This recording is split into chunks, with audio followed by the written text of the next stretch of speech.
Tuloy ang pagdinig sa crimes against humanity laban kay dating Pangulong Rodrigo Duterte. Matapos na ibasura ng International Criminal Court ang petisyon ng kampo ng dating Pangulo na kumukwestiyon sa jurisdiksyon nito. Sa detalye, alamin natin mula kay JM Pineda. JM.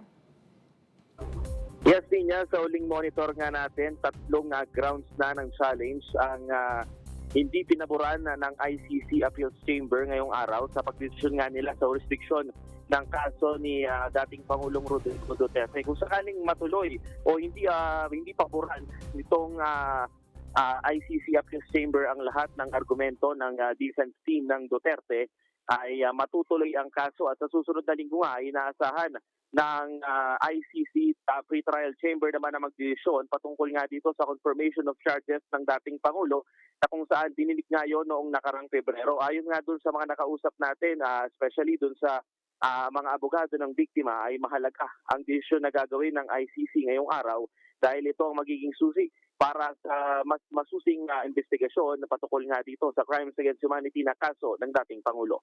At yan muna ang latest. Ako si JM Pineda ng PRTV News, nagseserbisyo para sa Pilipino. Maraming salamat, JM Pineda.